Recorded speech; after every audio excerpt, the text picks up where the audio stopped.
Sir আমাদের তো বিরাট ক্ষতি হয়ে গেল স্যার, আমাদের কোটি টাকার ক্ষতি হলো। এবার আমরা কি করব?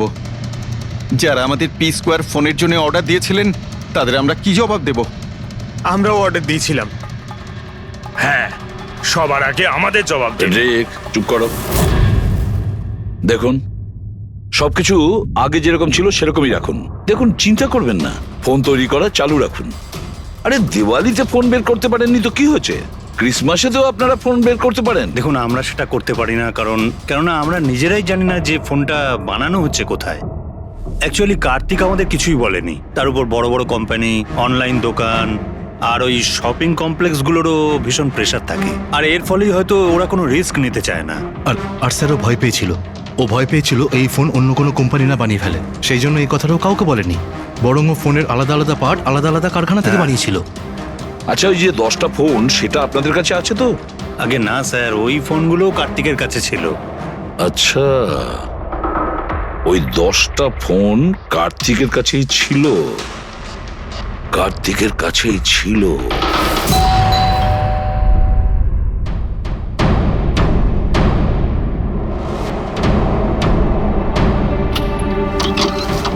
আপনারা কারা? সিআইডি। আসুন।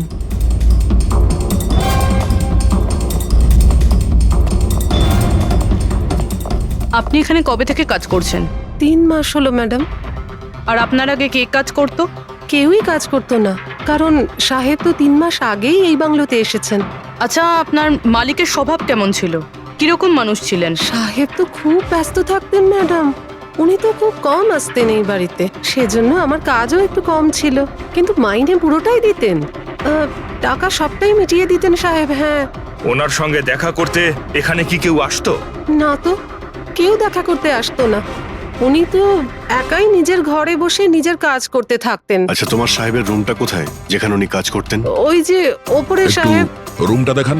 ফ্রেডি, পঙ্কজ, তোমরা নিচটায় দেখো কিছু পাওয়া যায় কিনা।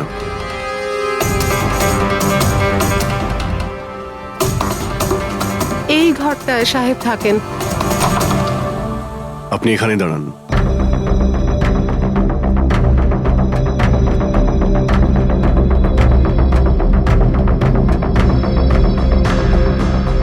ওর সাহেব নাকি কাজ করতেন। রুমের অবস্থা দেখেছো?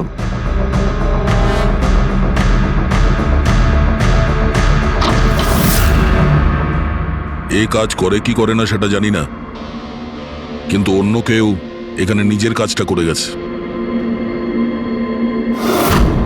সিন্দুকটা ভেঙে দিয়েছে, কিন্তু টাকা পয়সা যেরকম ছিল সেরকমই আছে। তাহলে এখান থেকে কি চুরি হতে পারে? হতে পারে ওই 10টা ফোন। 10টা ফোন যদি চুরি করে তাহলে চোরদের তো ফিঙ্গারপ্রিন্ট থাকবেই। ফ্রেডি, পঙ্কজ। চুরি? চুরি কি করে হবে সাহেব? কি চুরি করেছে চোর? বাড়িতে চুরি হয়েছে আর আপনি জানেন না? না সাহেব, আমি তো কিছুই জানি না। এখানে তো সবকিছু ঠিকঠাকই আছে সাহেব। কি চুরি হয়েছে? কার্তিকের রুমে লকার ভাঙা হয়েছে, দেখো ওখানে ফিঙ্গারপ্রিন্ট পাওয়া যায় কিনা। আপনি কি কিছুই জানেন না? সত্যি আমি কিচ্ছু জানি না সাহেব। এটাও তো জানতাম না যে সিন্ধুক আছে ঘরের ভেতর। আমার তো ঘরের ভেতরে যাওয়া নিষেধ ছিল সাহেব। ওই ঘরের সাফাইয়ের কাজ সাহেব বোধহয় নিজেই করতেন, আমি কখনো ভেতরে যাইনি। এই কার্তিক ফোন বানাচ্ছিল, তার মানে কোনো না কোনো কারখানা তো হায়ার করেই ছিল। খোঁজ নিয়ে দেখো তো কারখানার ব্যাপারে। আমি স্যারকে ফোন করছি।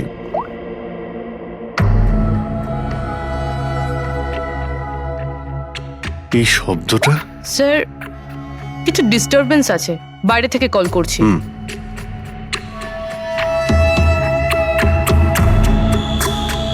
কি হচ্ছে বলো তো দয়া?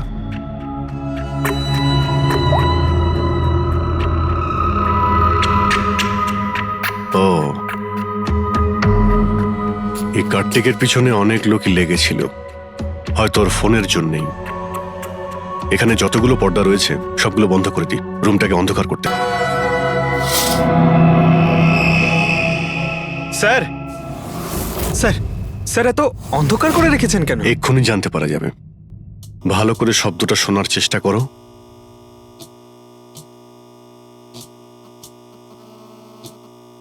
হ্যাঁ, একটা আওয়াজ আছে, কিন্তু এত আস্তে যে ঠিক মতো শোনা যাচ্ছে না।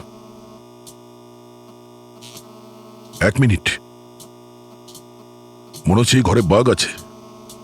কি বাঘ? বাঘ? ও আচ্ছা, আরশোলা আর পোকামাকড়ের কথা বলছেন? না না সাহেব, আমি খুব ভালো করে ঝাড়পোছ করি। আমরা ওই সব বাঘের কথা বলছি না। এই বাঘ হলো যে ছোট ছোট পাওয়ারফুল মাইক্রোফোন, যার দ্বারা ঘরের ভেতরে সমস্ত কথা শোনা যায়। এটা ভালোই হয়েছে যে আমি ফোন করছিলাম, ফোনের স্পিকারে এখানকার ইলেকট্রোম্যাগনেটিক ফিল্ড ধরা পড়েছে, তাই বুঝতে পারলাম এখানে বাগ লাগানো আছে।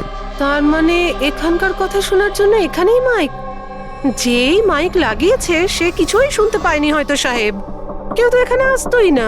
সাহেব তো বেশিরভাগ সময় বাইরেই থাকতেন। তাহলে কার সঙ্গে কথা বলবে বলুন? মাইকের তো পুরো টাকাটাই জলে গেল। হয়েছে, এবার একটু চুপ করবেন আপনি? কিন্তু এগুলো খুঁজবো কি করে? আছে তো, এই মোবাইলে অ্যাপ আছে, বাগ ডিটেক্টর।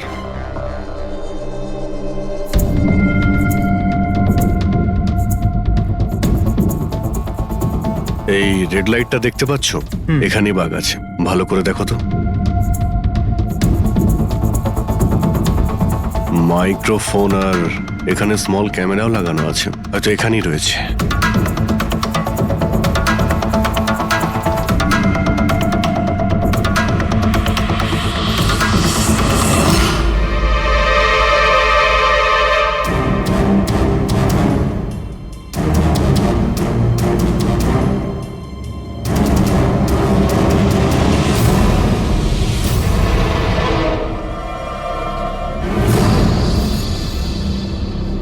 এই পুরো বাড়িটাতে মাইক্রোফোন আর পিন হোল ক্যামেরা লাগানো রয়েছে। স্যার, বাগস আর পিনহোল ক্যামেরা। বাঘ আর পিনহোল ক্যামেরা তো পেয়ে গেলাম, কিন্তু এগুলো করছে কে? আর এইসব জিনিসের রেকর্ডিং কার কাছে আছে? কার্তিকের বাড়ির ভেতরেই কেউ ওর ওপর নজর রাখছিল। কি হলো? স্যার, এখানে কেউ নজর রাখছে। হ্যাঁ, কে? স্যার, পিছনে একটা কালো গাড়ি আছে, সেটাই বাংলোর চারপাশ থেকে ঘুরছে অনেকক্ষণ ধরেই।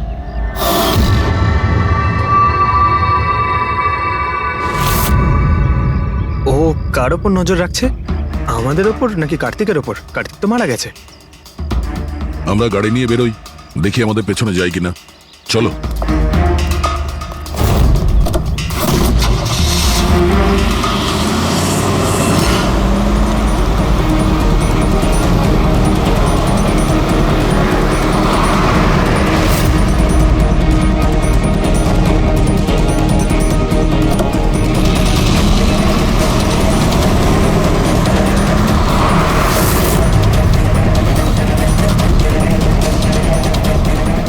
আমাদের ফলো করছে।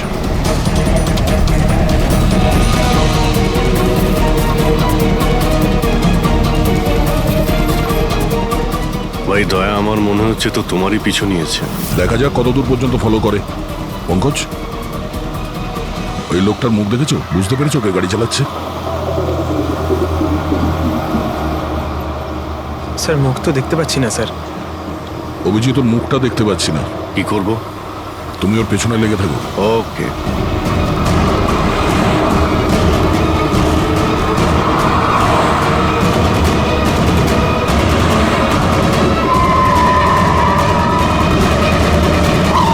তাহলে তুমি আগে পুলিশে চাকরি করতে, তারপর উল্টোপাল্টা কাজের জন্য তোমাকে চাকরি থেকে বের করে দেওয়া হয়, তারপর তুমি গোয়েন্দাগিরি শুরু করো।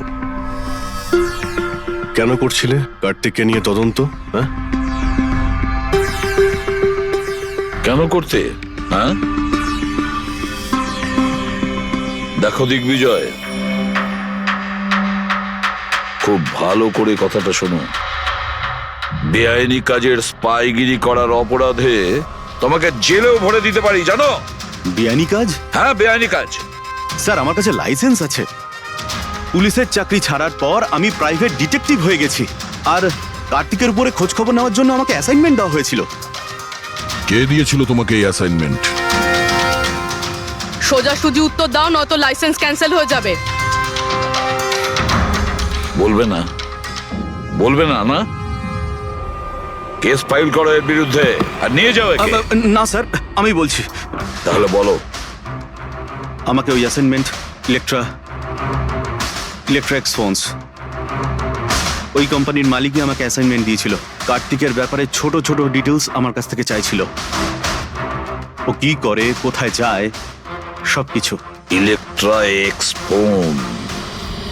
দেখুন, আপনাদের যা জিজ্ঞেস করার আপনারা কোর্টে জিজ্ঞেস করুন। আমাদের ক্লায়েন্ট বৈভব আপনাদের সাথে কথা বলবে না। বৈভব, কার্তিকের ঘরে ক্লোজ সার্কিট ক্যামেরা তুমিই লাগিয়েছিলে? কার্তিকের জন্য দিগ্বিজয়ের স্পাইগিরি তুমিই করিয়েছিলে? হ্যাঁ কিংবা না? হ্যাঁ কিংবা না? আমার ক্লায়েন্ট এই সময় কিচ্ছু বলতে চুপ পারবে করেন। না। আপনি একটু, আই এম সরি। আরে এমনিতেও এটাই ভাবছিলাম যে আমাদের ডিসকাশন একটু বোরিং হয়ে যাচ্ছে না, এটাকে একটু যদি ইন্টারেস্টিং করতে পারি, হ্যাঁ তাহলে ভালো হয় না? ইন্টারেস্টিং করে দিচ্ছি। আচ্ছা, প্রেস কনফারেন্স ডাকো ফেডরিক। পঙ্কজ, প্রেসের লোকের সামনে কি বলবে, কি ফেস করবে আমি বলে দিচ্ছি। লেখো, কার্তিকের হত্যার ব্যাপারে ইলেকট্রা এক্স কোম্পানির ম্যানেজিং ডাইরেক্টর মিস্টার বৈভবের হাত আছে। হতে পারে না, মানে আমি বলছি আমরা ওকে কোশ্চেনিং করছি, কিন্তু বৈভব আমাদের কাছে হ্যাঁও বলছে না আবার নাও বলছে না। দেখি কাগজটা কি লিখেছো। Sir, good. তাড়াতাড়ি ফেডরিক, প্রেস কনফারেন্স ডাকো। আপনি তো শুনলেন আমরা কি বলবো প্রেসের লোককে। আর যদি এই কথাটা পেপারে ছাপা হয় তাহলে জানেন তো ইলেকট্রা এক্স ফোন কোম্পানির অবস্থা কিরকম হবে মার্কেটে। একে ক্র্যাশ বলে। স্যার বিলিভ মি, কার্তিক কুমারকে হত্যা আমি করাইনি স্যার। স্যার, আপনি এটা কি বলছেন? আমি বলেছিলাম আপনি কিছু বলবেন আরে না। এদিকে আসুন ভাই, আপনি চুপ করুন।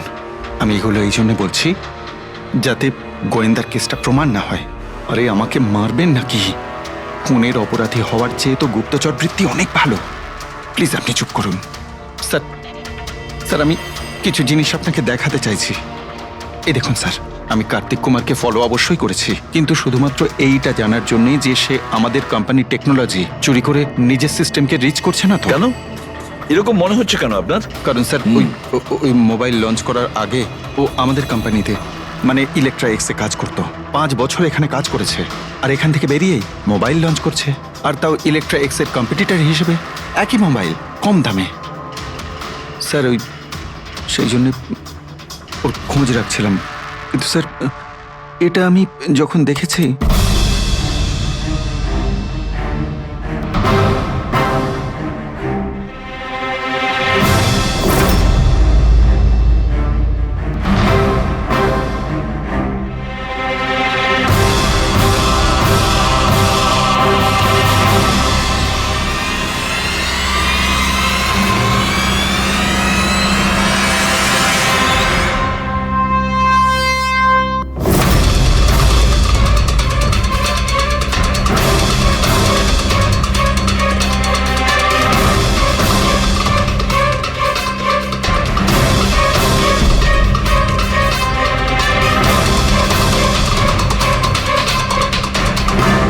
ওই মাস্ক পরা লোকগুলো কারা ছিল, কি কারণে এসেছিল?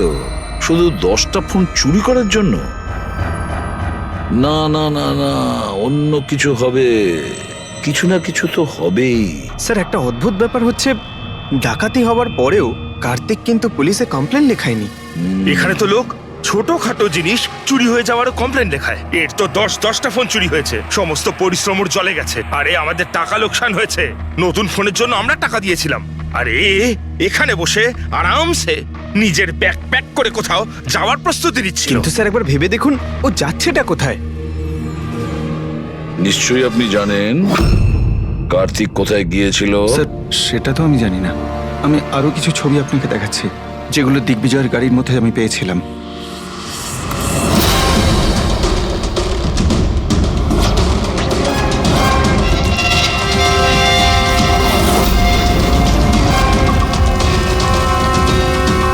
স্যার এরপরে কার্তিককে দিগ্বিজয় আর দেখেনি।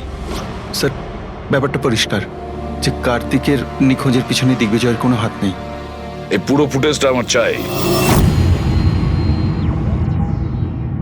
কার্তিক ল্যাপটপে কি করছে ওখানে? স্যার হ্যাঁ, ফ্লাইট টিকিট বুক করছিল। স্যার আমি ওর ক্রেডিট কার্ডের ডিটেলস চেক করেছি। ও রাত্রি 9টার সময় মালদ্বীপ যাওয়ার টিকিট বুক করছিল। শুধু যাওয়ার, আসার নয়? না স্যার, ওর ফ্লাইট সকাল 10টার সময় ছিল, কিন্তু তার কিছু ঘন্টা আগেই ওর খুন হয়ে গিয়েছিল। শুধু এটাই না স্যার, ও সেদিন রাত 11টা থেকে ভোর 4টের মধ্যে পানামার আলাদা আলাদা ব্যাংক অ্যাকাউন্টসে লাখ টাকার ট্রানজ্যাকশন করেছিল। রাত 11টা থেকে 4টের মধ্যে তো ঘরে ছিলই না স্যার, তাহলে মানি ট্রান্সফারটা করলো কোথা থেকে? অদ্ভুত ব্যাপার, বাড়িতে ডাকাতি হচ্ছিল আর এই রাজকুমার যাচ্ছিলেন ছুটি কাটাতে। ছুটিতে যাচ্ছিল না ফ্রেডি, এই দেশ ছেড়ে চলে যাচ্ছিল। আমাদের দেশের মালদ্বীপের সঙ্গে কোনো এক্সচেঞ্জ কন্ট্রাক্ট নেই, তার মানে আমরা কাউকে মালদ্বীপ থেকে গ্রেপ্তার করতে পারবো না। আর সেই কারণে অপরাধী এখানে অপরাধ করে আর মালদ্বীপে চলে যায়। এও ঠিক সেটাই করছিল, এখান থেকে কোটি কোটি টাকা নিয়ে একেবারে পালিয়ে যাচ্ছিল। যেমন কর্ম তেমন ফল, লোকদের কষ্টের টাকা নিয়ে পালাচ্ছিল, অ্যাক্সিডেন্ট হয়ে গেছে। হয়ে গেছে না, করিয়েছে। অ্যাক্সিডেন্ট করিয়েছে বস। তার মানে মানে হচ্ছে কার্তিকের গাড়ি থেকে আমি এইটা পেয়েছি। এটা কি? এটা হচ্ছে CAN পাস্টিভাইজ। CAN পাস্টিভাইজ? এটা কি ওই সেই হ্যাকিং ডিভাইসটা? একদম ঠিক Abhijit. CAN controller area network. ওই স্মার্ট কারে ইঞ্জিনকে কন্ট্রোল করার জন্য যে ইউনিট হয়, এটা ওটাকে কন্ট্রোল করে নেয় একদম, আর পুরো গাড়ির কন্ট্রোল নিজের কাছে নিয়ে নেয়। মানে কম্পিউটার যেভাবে হ্যাক করা যায় সেরকম? একদম ঠিক দয়া, ওইভাবেই। কেউ এই ডিভাইসটার সাহায্যে পুরো গাড়িটাকে কন্ট্রোল করে নিয়েছিল, আর তারপর কার্তিকের গাড়িটাকে অ্যাক্সিডেন্ট করিয়ে দিয়েছিল। আর শুধু তাই নয়, খুনি চাইছিল অ্যাক্সিডেন্টে কিচ্ছু যেন না বাজে, কিচ্ছু না। বললাম না বস, ওই আগুনকে বাড়ানোর জন্য যে কেমিক্যাল, হ্যাঁ, আমি গাড়িটার মধ্যে ওই কেমিক্যালটার অনেক ট্রেসেস পেয়েছি। তবুও আমি আরো কিছু চেক করছি, যখনই জানতে পারবো আমি সঙ্গে সঙ্গে জানাবো। ঠিক আছে।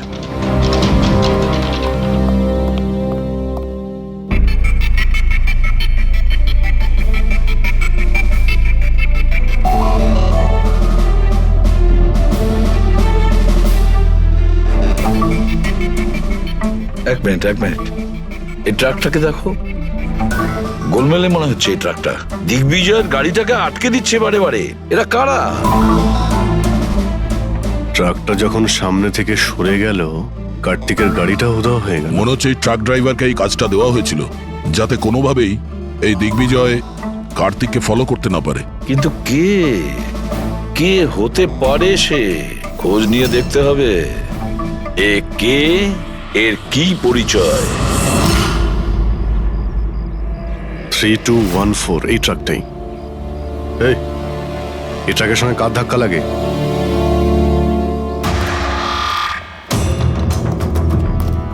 এই ট্রাকটাকে তোমার? হ্যাঁ আমারই। কি হয়েছে? কাল রাত্রে ট্রাক খুব জোরে চালাচ্ছিলে আর একটা কালো গাড়িকে আটকানোর চেষ্টা করছিলে। হ্যাঁ, না তেমন তো কিছু করিনি। দেখ, মিথ্যে কথা বলিস না, নাহলে সোজা ভেতরে যাবি, জেলে। স্যার বলছি স্যার, কাল রাতে আমার সঙ্গে দেখা করতে দুটো লোক এসেছিল।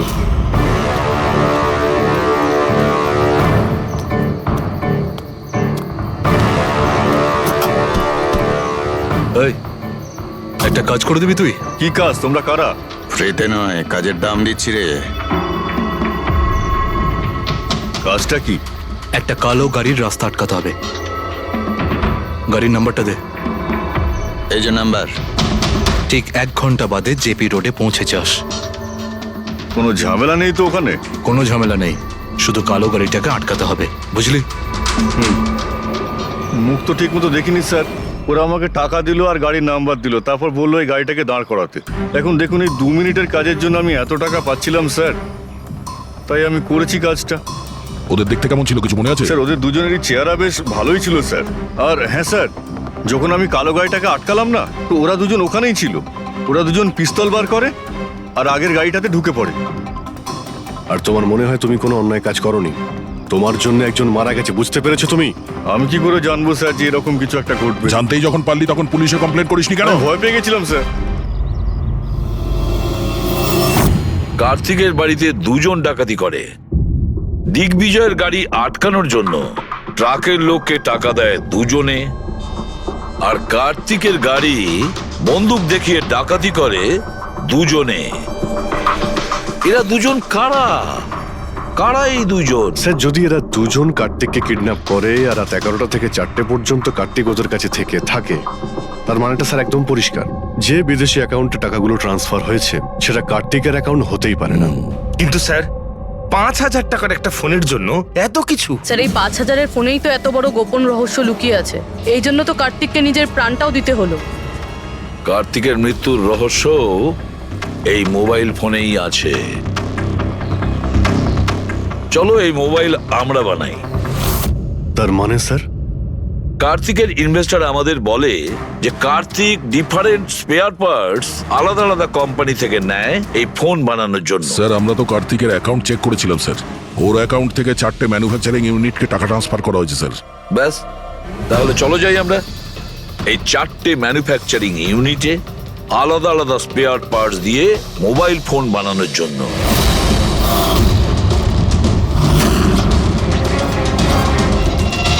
স্যার এই 3টে ম্যানুফ্যাকচারিং ইউনিট তো খালি ছিল, আপনার মনে হয় আপনি এখানে কিছু পাবেন? কেন পাওয়া যাবে না? আমরা গিয়ে দেখি ভেতরে। হ্যাঁ স্যার, মিস্টার কার্তিক কুমার আমাদেরই ক্লায়েন্ট।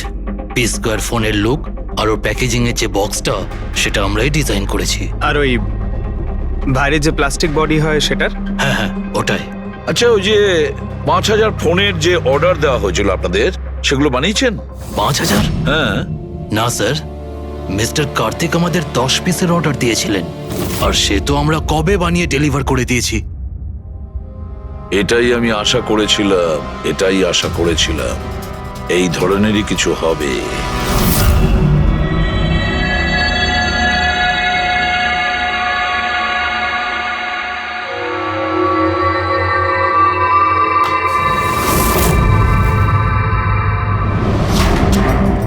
কার্তিক ফোনের বডি ইলেকট্রা ডিজাইনেই বানিয়েছিল।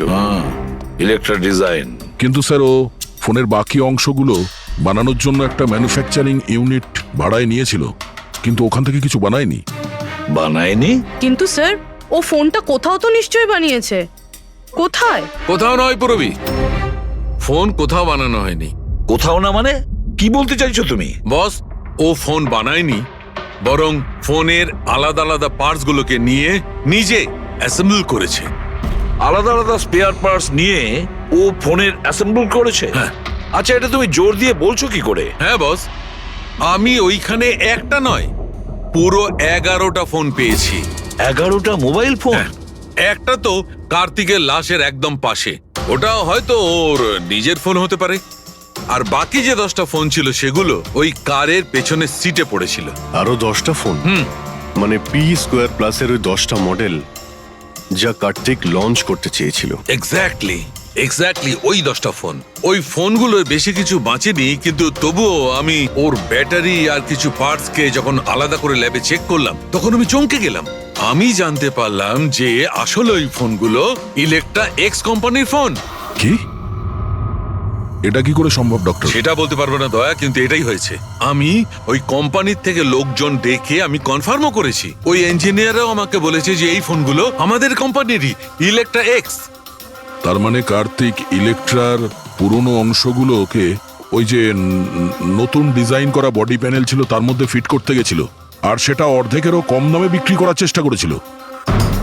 এটা কেউ কেন করবে? টাকা দয়া, টাকার জন্য। ও তখন নতুন ফোন বানাতেই চায়নি, ইনভেস্টরের টাকা নিয়ে এখান থেকে কেটে পড়তে চেয়েছিল। আবার কি? যতজন ইনভেস্টর আছে না, সবাইকে ডাকো এখানে, বলে দাও ওদের যে কার্তিক ওদেরকে কিরকম ঠকিয়েছে। এ আপনি কি বলছেন? এত বড় ফ্রড! আর আমাদের টাকা কার্তিক সেসবের কি করেছে? মরার আগে কার্তিক কয়েকশো কোটি টাকা রাতারাতি পানামার কিছু ব্যাংক অ্যাকাউন্টে ট্রান্সফার করে দিয়েছে। আর ইন্টারন্যাশনাল আইন অনুযায়ী আমরা পানামার ব্যাংকগুলোতে তদন্ত করতেও পারবো না। তাই আপনাদের টাকা পাওয়ার চান্স খুব কম। না আপনাদের, না ওই সমস্ত কাস্টমারদের যারা ফোন আগে বুক করেছিল। কিন্তু মরলো কি করে? মানে অ্যাক্সিডেন্ট ছিল না খুন? খুন। কার্তিক খুন হয়েছে, অ্যাক্সিডেন্ট হয়নি। অ্যাক্সিডেন্ট করানো হয়েছে। অ্যাক্সিডেন্ট করানো হয়েছিল মানে খুনি কে? তাহলে জানা যাবে খুব শিগগিরই, খুব তাড়াতাড়ি জানা যাবে। স্যার হ্যাঁ পুরবি, স্যার একটা অনেক বড় ব্রেক থ্রু আমরা পেয়ে গেছি।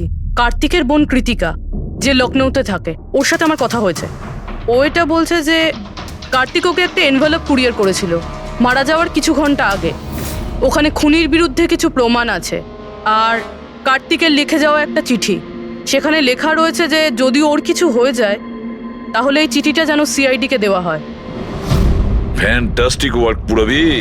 একটা কাজ করো, ওকে বলো ওই এনভেলপটা আমাদেরকে পাঠিয়ে দিতে। হ্যাঁ স্যার, কালকেও মুম্বাই আসছে ওই এনভেলপটা নিয়ে। এখানে এসেও কার্তিকের বডিও ক্লেম করবে। এখানে এসেই ও হোটেল রিসর্টিওতে চেক ইন করবে আর তারপর আমাদের সাথে দেখা করবে। Hotel Resortio? Kritika? Excuse me madam, yes, আপনি কৃতিকা ম্যাডাম তো? হ্যাঁ বলুন। আমাদের সিআইডি পাঠিয়েছে আপনাকে নিয়ে যাওয়ার জন্য। ও আচ্ছা, ওকে, আসুন না আমাদের সাথে, আসুন। আমাদের গাড়িতে আসুন। ঠিক আসুন। আছে, চলুন। কোথায় গাড়ি? ওই যে গাড়ি। আরে এসিপি স্যার, ইয়েস স্যার, আপনারা যে গাড়ি ফোনটা পাঠিয়েছেন নে। সেটা পেয়ে গেছি। কি করছেন? এই চলো চুপচাপ। কারা আপনারা? ধরে থাকো, ভিতরে আছে। কি করছেন এসব? এনভেলপটা কোথায়? কোথায় এনভেলপ? ছাড়ুন আমায়, পার্সটা দিন। জিজ্ঞেস করছি এনভেলপটা কোথায়? পেয়ে গেছেন? পাবেনও না। তুমি হাসছো কেন? পাগল হয়ে গেছো নাকি?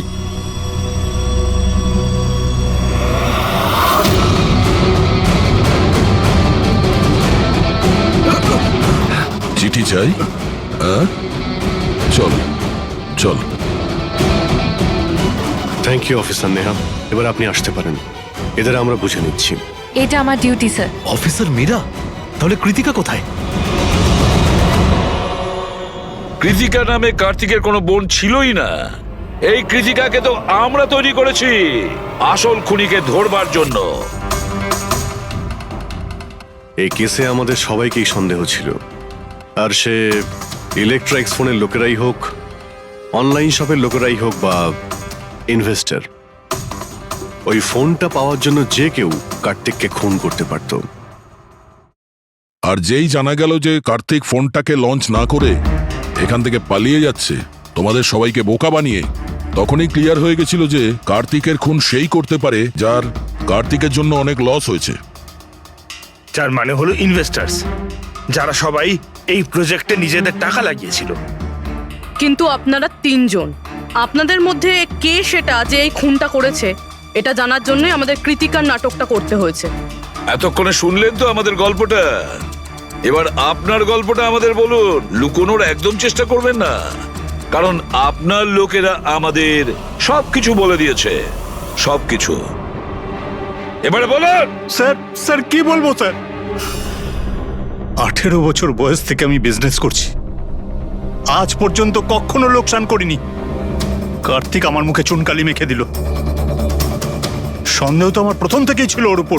কখনো কিছু বলতোই না মুখ ফুটে, সব কিছু সিক্রেট রাখতো। আর এখানে লঞ্চিং এর দিন এগিয়ে আসছিল আর আমার টেনশন হচ্ছিল, হাই বিপি হয়ে গেছিল। আমি আমার লোকজনকে ওর ঘরে পাঠিয়ে ফোনগুলো চুরি করে নিলাম। তারপর যখন আমি জানতে পারলাম, তুই কি ভেবেছিলি রে? আমার মুখে চুনকালি লাগাবি আর আমাকে ছেড়ে ছোট্ট করে এই শহর ছেড়ে চলে যাবি, আর আমি সেটা তোকে করতে দেবো, তাই না? কোটি টাকার বিজনেস করি আমি, তোকে এখান থেকে আমি যেতে দেবো না। এরকম কিছুই হয়নি। আপনি ভালো করেই জানি আমি তুই কোনো মোবাইল টোবাইল লঞ্চ করবি না।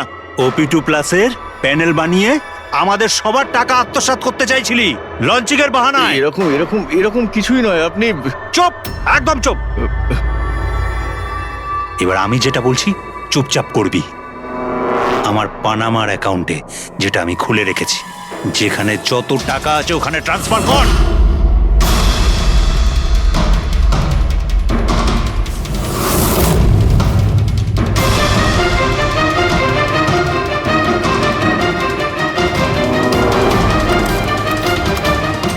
ওঠ, আউট। দাঁড়া, 1 মিনিট দাঁড়া। আমি ওই ফোনগুলো ওর হাতে দিয়ে দিয়েছিলাম, ভেবেছিলাম আগুনে পুড়ে সব নষ্ট হয়ে যাবে। এটাই আমার সবচেয়ে বড় ভুল হয়ে গেল। না হলে কি আমরা আপনাকে ধরতে পারতাম না? অজিত বাবু, আপনি এই ভুলটা না করলে অন্য একটা কোনো ভুল করতেন, আর আমাদের হাত আপনাকে ধরতে নিশ্চয়ই পৌঁছতো। ভুলে গেছিলেন আপনি যে আইনের হাত অনেক লম্বা হয়। কার্তিক আপনাকে ঠকিয়েছে আর রাগের মাথায় আপনি ওর প্রাণ নিয়েছেন। এবার আইন আপনাকে সুযোগ দেবে ভেবে দেখার যে যেটা আপনি করেছেন সেটা ঠিক না ভুল করেছেন। কিন্তু এই সব কিছু জেলের গড়াদের পিছনে হবে, হয়তো যাবজ্জীবন।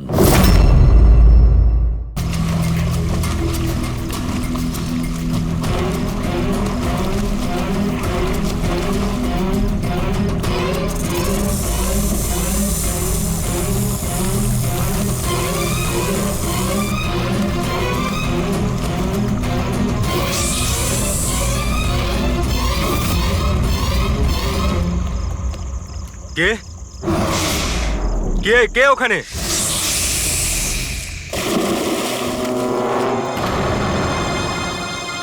আরে কোথায় উধাও হয়ে গেল?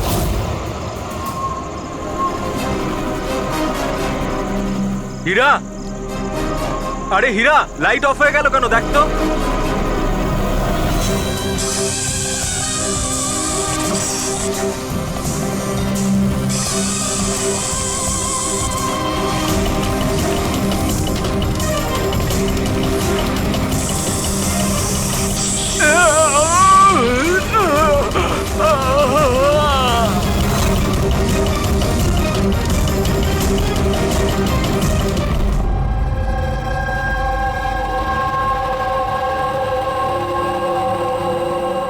কি হচ্ছে এখানে?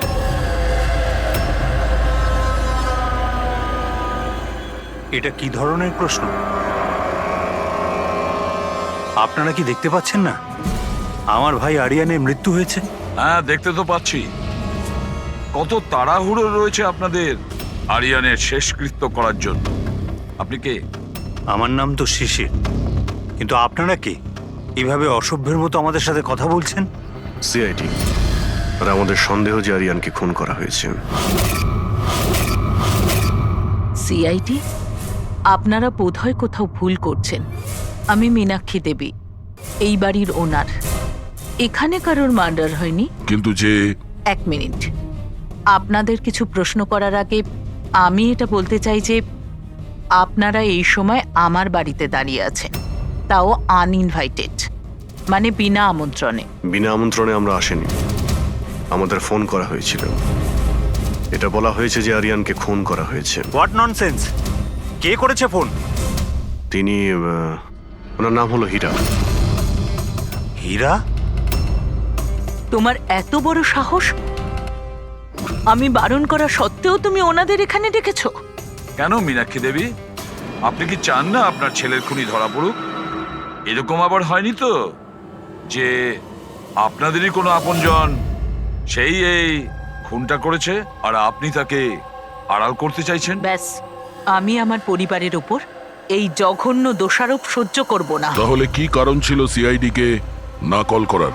কারণ এটাই যে আমি যদি আপনাদের বলি যে আমার ছেলে আরিয়ানকে খুন কে করেছে, আপনারা সেটা বিশ্বাস করতেন না আর ধরতেও পারতেন না তাকে।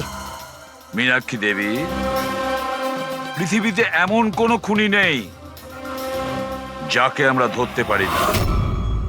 নাম বলুন। নামই তো নেই ওর। আমার ছেলের খুন একটা সাপের আত্মা করেছে। কি বলছেন?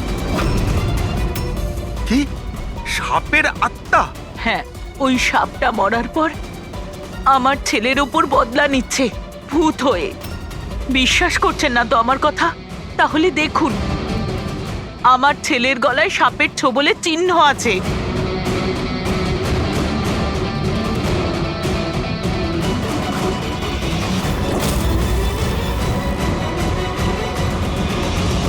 দেখুন ম্যাডাম, মীনাক্ষী দেবী, মীনাক্ষী দেবী, সিআইডি সাক্ষী, প্রমাণ আর সূত্রের ওপর নির্ভর করে। ভূত প্রেতের গল্প বিশ্বাস করে না। স্যার, আসলে আমরা এখানে সুইমিং পুল করতে গিয়ে সাপের বাসা পেয়েছিলাম। আরিয়ান তার উপর কেরোসিন তেল ঢেলে জ্বালিয়ে দিয়েছিল।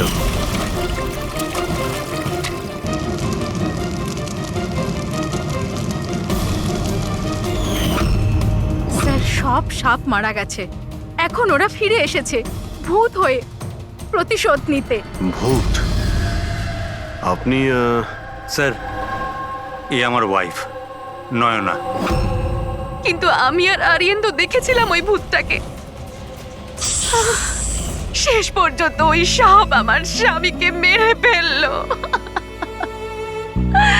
আমি তো একজন তান্ত্রিককেও ডেকেছিলাম যাতে বাড়ি শুদ্ধিকরণ করতে পারি, কিন্তু উনিও সাপের আত্মাকে তাড়াতে পারেননি। স্যার সবাই বাড়ি ছেড়ে চলে গেছে, শুধুমাত্র এরা দুজন ছাড়া। এরা আমাদের বাড়ির অনেক পুরনো মানুষ। হীরা, হীরা, তোমার এরকম কেন মনে হচ্ছে যে আরিয়ান খুন হয়েছে? তোমার কি এই সাপে কাটার বিষয়টা বিশ্বাস হচ্ছে না? হ্যাঁ স্যার, তবে সাপের বদলে আমি বিশ্বাস করি না। যেহেতু এই পরিবারের আমি নুন খেয়েছি, তাই আর না বলে থাকতে পারলাম না, তাই আপনাদের ডেকে নিয়েছি। যাতে আসল খুনি ধরা পড়ে। ভালো করেছেন। অন্তত কেউ তো একজন আছে এই ঘরে যে সেন্সিবল কথা বলছে। সেন্সিবল কথা বলছে? যদি আপনাদের আমাদের কথা ইনসেন্সিবল লাগে আর ওদের কথা সেন্সিবল লাগে, তাহলে বলুন আমার ছেলের গলায় সাপের দাঁতের চিহ্ন কি করে এলো? সেটারই তো তদন্ত করতে চাইছি আমরা, মীনাক্ষী দেবী। আর আপনারা সবাই মন দিয়ে শুনুন, যতক্ষণ না আমাদের তদন্ত শেষ হচ্ছে আমরা আপনাদের সকলকে সন্দেহের তালিকায় রাখছি। সেই জায়গাটা দেখতে চাই যেখানে আরিয়ানকে সাপে কামড়েছিল।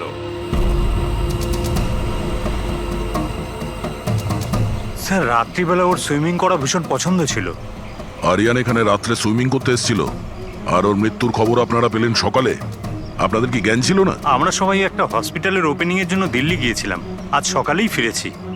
একটা মিটিং এর কারণে ও আমাদের সাথে যেতে পারেনি।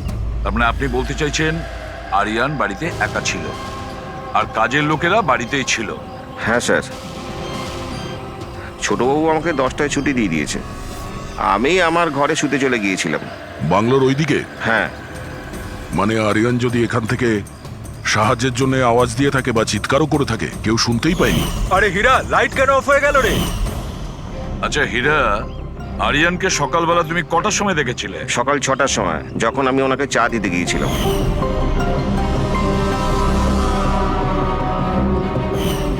আচ্ছা, আপনারা সবাই দিল্লি গিয়েছিলেন কোন হসপিটালের উদ্বোধনের জন্য? স্যার আমাদের নিজেদের হসপিটাল। আমার বাবা ডাক্তার ছিলেন, আর তারপর আমার ভাইও, আমার ওয়াইফও ডক্টর। স্যার আমার ছেলে সচিন আর আরিয়ানের মেয়ে বিনীতা, এই দুজনও একসাথে মেডিকেল পড়ছে বস্টনে। অ্যামেজিং, আশ্চর্য ব্যাপার। বাড়ির সবাই ডাক্তার, অথচ এতটা অন্ধবিশ্বাস। স্যার। হ্যাঁ হ্যাঁ অভিজিৎ। স্যার এখানে তো সাপের গর্ত রয়েছে।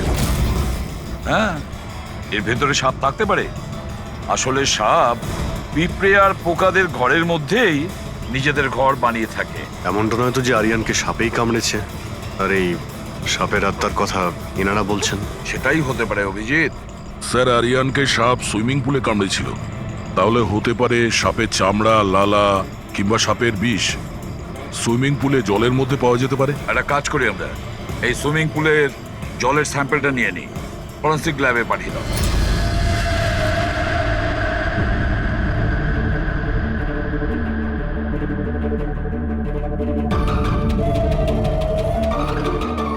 আরে দেখো, 15 মিনিট ধরে দাঁড়িয়ে আছি, তুমি তো কোনো কথাই বলছো না। কি বলবো ভাই, এই কেসটা এত কনফিউজিং, কিছু বলতেই পারছি না।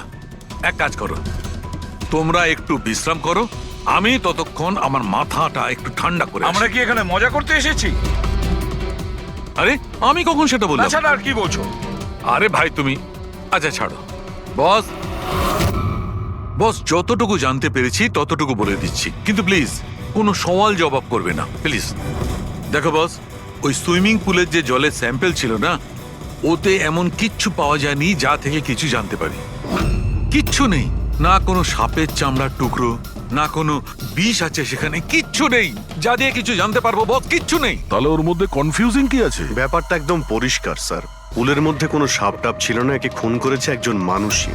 এতে কিসের কনফিউশন? আর খুনি এটা দেখাতে চেয়েছে যে আরিয়ানের মৃত্যু সাপের কামড়ে হয়েছে। বাহ, খুব ভালো। তবে ডাক্তার সালুকের দরকার কি বস? দেখো ভাই, ব্যাপারটা যদি এতটাই সহজ হতো তবে আমার মাথাটা এত গরম হয়ে যেত না। যতটা সত্যি এর মধ্যে রয়েছে যে সেটা একটা সাপ, ততটাই সত্যি এই কথাতে রয়েছে যে ওর ঘাড়ে যে সাপে কামড়ানোর চিহ্নটা রয়েছে এটা সত্যিকারের চিহ্ন, মানে সাপেই কামড়েছে। আর এর শরীরে যে বিষটা পাওয়া গেছে সেটা সাপেরই বিষ, কোবরার বিষ ওটা বস। স্যার এইমাত্র তো আপনি বললেন পুলে কোনো সাপ আসেইনি, তাহলে ওর শরীরে কোবরার বিষ কিভাবে এলো? সেটাই তো আমার কনফিউশন ভাই, সেটাই কনফিউশন। তাহলে আপনি বলতে চাইছেন যে কে সত্যিই কোনো সাপের আত্মাই কামড়েছে, যে পুলের উপর হাওয়াতে ভেসে আসে, জলের মধ্যে টাচ করে আরিয়ানকে খুন করে আর হাওয়াতে মিলিয়েও যায়। আমি কি কথা বলেছি? না, না, আমি আপনি- কি কথা বলেছি? আরে- এটা তুমি ভেবেছো ভাই, এটা তোমার স্বপ্ন। আচ্ছা তুমি এরকম বেকাটারা কথা বলছো কেন? বেকাটারা নয় বস, আমার মাথাটা গোলমাল হয়ে আচ্ছা তাহলে যাচ্ছে। আপনি পরিষ্কার করে বলুন কি বলতে চাইছেন। দয়া, আমি কি বলতে চাইছি সেটা আমিই বুঝতে পারছি না, সেই জন্যই বলেছিলাম কোনো সওয়াল জবাব করবে না, যা বলবো সেটা শুনে নেবে ব্যাস। দেখো সালুকে, একটা কথা বলো, তোমার এটা মনে হচ্ছে না যে তোমার কোনো ভুল হচ্ছে ফরেনসিক ইনভেস্টিগেশনে? এমন কোনো মিসিং লিংক আছে যেটা তুমি খুঁজে পাচ্ছ না? না হলে দুরকম রেজাল্ট কেন আসবে? আরে ভাই, সেইটাই তো কনফিউশন, দুরকম রেজাল্ট কেন আসবে, কিন্তু এসেছে ব্যাস। বস, সাপের যে আসল বিষ আছে সেইটা, আর এর শরীরে যে বিষটা আছে সেইটা, আমি দুটোকে কম্পেয়ার করেছি। খুব আশ্চর্য একটা জিনিস চোখে পড়লো। এসো দেখাচ্ছি, এসো। এই দেখো, ওর শরীরে যে বিষটা ছিল সেটা বলছে যে এটা প্রথমে অক্সিজেনের সংস্পর্শে এসেছিল। কিন্তু এটা তো হওয়ার কথা নয়, এক্স্যাক্টলি। কারণ সাপের বিষ সোজা মানুষের শরীরের ভেতরে যায়, অক্সিজেনের কন্টাক্টে তো আসে না। হ্যাঁ, তাহলে রহস্যটা কি? আরিয়ানের মৃত্যু না কোনো সাপের কামড়ে হয়েছে, না কোনো লোক ওকে মেরেছে। তাহলে আরিয়ান মারা গেল কিভাবে?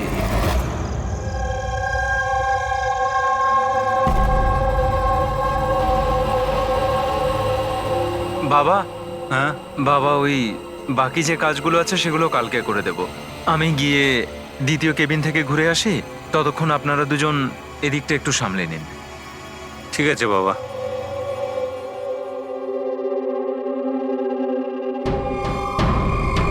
স্যার এই এক্সট্রাটা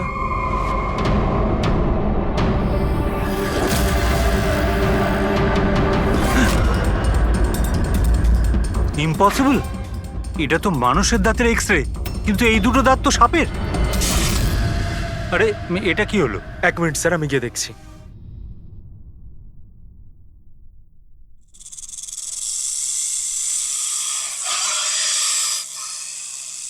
আরে এই আওয়াজটা কোত্থেকে আসছে?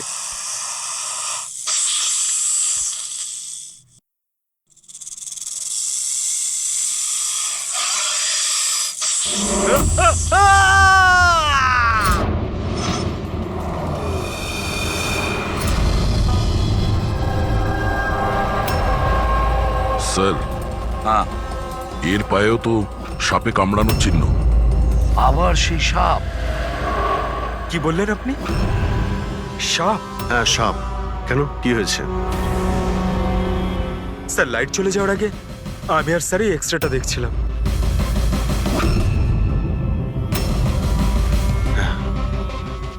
এক্সরেতে তো মানুষের দাঁতের সঙ্গে সঙ্গে সাপের দাঁতও দেখতে পাচ্ছি। যদি সাপই হয় তাহলে সাপ 20তলা বিল্ডিং এ বেয়ে বেয়ে ওপরে উঠেছে, এটা কিভাবে সম্ভব? আপনাকে তো বলেছিলাম সাপেরই আত্মা ওটা, কিন্তু আপনারা তো বিশ্বাস করতে চাইছেন না আমার কথা। স্যার এই এক্সরেটা নকলও হতে পারে, এসব প্রস্থেটিকের দাঁতও হতে পারে। তোমার বাবা রুমের মধ্যে কি একা ছিল যখন চিৎকার শুনতে পেয়েছিল? হ্যাঁ স্যার। আর কেউ কি রুম থেকে বাইরে বের হয়েছিল? না স্যার। তাহলে খুনি কোনো অন্য রাস্তা দিয়ে এই রুম থেকে বাইরে গিয়েছিল। কিন্তু স্যার এখানে তো আর অন্য কোনো রাস্তা নেই বাইরে যাওয়ার। নেই কি বলছো? নিশ্চয়ই কোনো রাস্তা আছে, কোনো গোপন পথ। স্যার, হ্যাঁ দয়া। স্যার এই দেখুন, দেওয়ালে গর্ত আছে। খুনি তো নয়, কিন্তু সাপ এই গর্ত দিয়ে সহজেই আসতে পারে এই রুমে। তাহলে এই গর্তটা কোথাও তো গিয়ে মিশেছে। কি আছে এই রুমটার পাশে? স্যার এই রুমের পাশে আরো একটা রুম আছে। পঙ্কজ, ওই স্প্রেটা একটু নিয়ে এসো তো, যেটা সালুকে বানিয়েছে স্নেক লাইনের জন্য, যেটাতে কালার চেঞ্জ করে দেয় যদি স্নেক থাকে।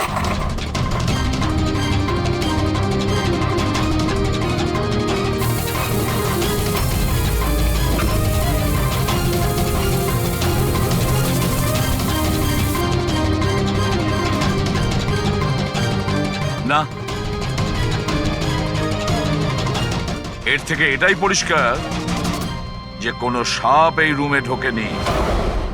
স্যার পাশের রুম চেক করে দেখলাম ওখানে তো কোনো গর্তই নেই স্যার। তার মানে স্যার এনার মৃত্যু সাপের কামড়ে হয়নি স্যার। স্যার এই রাহুল আর সচিনও বলল যে ওরা বাইরের কাউকে যেতে দেখেনি, তাহলে এই খুনটা করলো কে? ডেফিনেটলি সাপের কাজ নয় এটা। অভিজিৎ, মানছি তুমি একজন খুব সিনসিয়ার অফিসার, থ্যাংক ইউ। অনেক দেরিতে আপনি জানতে পারলেন। কিন্তু এবারে তোমার আন্দাজটা ভুল বেরিয়েছে। তো লজ্জায় ফেলে দিল একেবারে। কি ভুল আন্দাজ করেছি? হ্যাঁ, কি ভুল? সেটা এই যে এই শিশিরের মৃত্যুও সাপের কামড়েই হয়েছে। আমরাও শরীর থেকে বিষ পেয়েছি সাপের। এটা কি করে সম্ভব? ক্রাইম সিনে তো কোনো সাপ টাপ ছিল না। হ্যাঁ, না সাপ না কোনো মানুষ। শিশির তো রুমে একাই ছিল। সাক্ষীরা সবাই বলল যখন চিৎকার শুনেছিল তারপর ওই রুম থেকে কেউ বেরিয়েও আসেনি। সেই কেসের জট তো ক্রমশ পাকিয়েই যাচ্ছে। না সাপ করেছে না কোনো মানুষ করেছে, তাহলে এই খুন করছে কে? এক্স-রে। এর উত্তর ওই এক্স-রে দেবে যেটা আমরা ক্রাইম সিনে পেয়েছিলাম। একদম ঠিক কথা বলেছো ভাই। আর এই এক্সরেটাতে জবাব দিয়ে দিয়েছে ভাই। আর জবাবটা হচ্ছে এই এক্সরেটা নকল নয়, আসল। স্যার তাহলে আপনি বলতে চাইছেন যে এই লোকটার দাঁতগুলো? দাঁত, আর এই দাঁতগুলো সাপের দাঁত। তার মানে ডক্টর সালুকা আপনি এটা বলতে চাইছেন যে অরিজিনাল মানুষের দাঁত যেটা সাপের দাঁতের মতো? না না, আমি কিন্তু তা বলিনি। দেখুন স্যার, আপনি যা বলছেন তাতে আমাদের কিছুই মাথায় ঢুকছে না এই কেসে। ঠিক আছে, আমি মেনে নিলাম যে এমন একজন মানুষ আছে যার দাঁত সাপের মতো। তাহলে স্যার ওই রুম থেকে সেই লোকটা গেল কোথায়? ওখানে শুধু একটা গর্ত ছিল, মানে গর্ত দিয়ে লোকটা উধাও হয়ে গেল। আরে তোমার যা মনে আসছে বলছো, আমি এটা কখন বললাম যেটা তুমি বলছো? তাহলে আপনি কি বলতে চাইছেন? কিছু একটা তো বলুন যাতে আমরা এই কেসটা এগোতে পারি। দেখো ভাই, আমি শুধু সত্যিটাই বলতে পারি। আর সত্যিটা এই হচ্ছে বস, যে এই যে এক্সরেতে দাঁতগুলো আছে এগুলো কিন্তু সাপেরই দাঁত।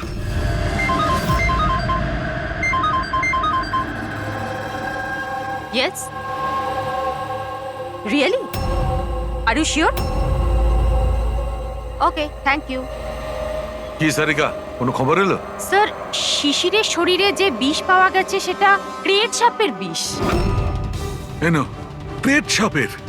আর স্যার, আরিয়ানের শরীরে যে বিষটা রয়েছে সেটা কোবরার। মানে দুটো আলাদা আলাদা সাপ এইসব করছে। তার মানে এটা এই ক্রাইমটা কোনো মানুষই করছে, যে কোবরা আর ক্যারেটের মতো সাপের বিষ খুব সহজেই জোগাড় করতে পারে কোথা থেকে। একটা কথা মাথায় ঢুকছে না, যদিও মানুষ হয়ে থাকে তাহলে গর্ত দিয়ে পালালো কি করে? এই রহস্যের উত্তর হয়তো ওখানেই লুকিয়ে রয়েছে। রেডি?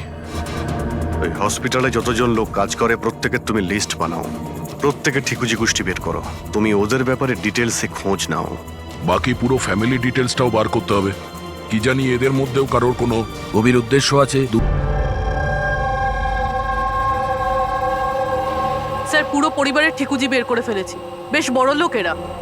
দুটো হসপিটাল আছে এদের, আর দেশে বিদেশে জায়গায় জায়গায় প্রপার্টিস রয়েছে এদের। তার মানে টাকা মোটিভ হতে পারে। কোনো শত্রুতাও থাকতে পারে স্যার। স্যার পঙ্কজ চেষ্টা করছে সবকিছু জানার জন্য। আচ্ছা, এই ফ্যামিলিতে নিজেদের মধ্যে কোনো ঝগড়া হয়েছিল? কিছু জানতে পেরেছো? স্যার, পুরো পরিবার খুবই ভালোবেসে একে অপরের সাথে থাকে, শুধু দুজন বউ ছাড়া। যদিও প্রকাশ্যে ঝগড়া করে না, কিন্তু একে অপরকে খুব একটা পছন্দও করে না। আর এই যে আয়ুষ আর এই যে সচিন, শিশিরের ছেলে, এদের ব্যাপারে কিছু? স্যার, আয়ুষের আমেরিকাতে হসপিটাল খোলার খুব বড় একটা প্ল্যান ছিল। আর ওই দুই ভাই শিশির আর আরিয়ান ওর সাথে এই প্রজেক্টে কাজ করছিল। আর সচিন তো এমনিতেও বাবার সম্পত্তি পেতই। খুনের ব্যাপারে এদের কি বক্তব্য, সেটা কতটা সত্যি জানতে পেরেছো? স্যার যখন আরিয়ানের খুন হয় এরা সবাই দিল্লিতে ছিলেন। হসপিটালের ইনগ্রেশনের ছবি দেখেছি, আমি চেক করেছি। আর যখন শিশির মারা গেল তখন ওর পরিবার পুরো বাড়িতেই ছিল স্যার, শুধুমাত্র এই সচিন ছাড়া। আর এই দুজন কাজের লোক, ফ্যানি আর হীরা, দুজনেই খুব বিশ্বস্ত স্যার। গত 30 বছর ধরে এই পরিবারের সেবা করছে এরা। হ্যাঁ ফ্রেডি। আচ্ছা,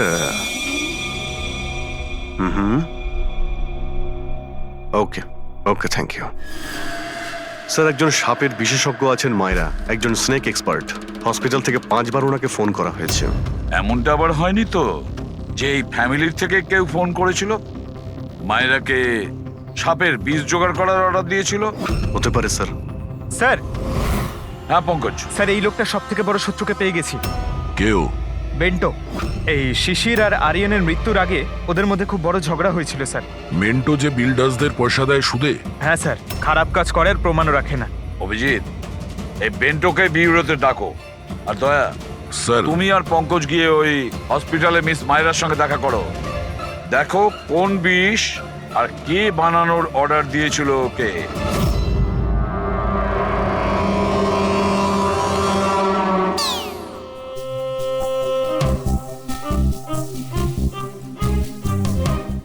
স্যার স্যার আমি একটু যাচ্ছি। হ্যাঁ, আপনি একটু সামলে নেবেন। আমি যাচ্ছি স্যার। এক মিনিট বসো। একটা কথা বলো, তুমি এই সাপে এত ভয় পাও কেন? ভয় পাই না স্যার, এই দেখুন না, আমার পাশেই তো বসে রয়েছে, দেখুন। আমি ভয় পাই না, ওই একটু আর কি শরীরটা কেমন করে ওঠে, দম বন্ধ হয়ে যায়। হ্যাঁ বলুন। হ্যাঁ, আমি আপনাদের কিভাবে হেল্প করতে পারি? মায়রা দেবী, ইয়েস। আমরা সিআইডি থেকে আসছি। See have a seat. Myra Devi, একটা কেসের ব্যাপারে কিছু জিজ্ঞাসাবাদ করতে এসছি আপনাকে। দুটো খুন হয়ে গেছে।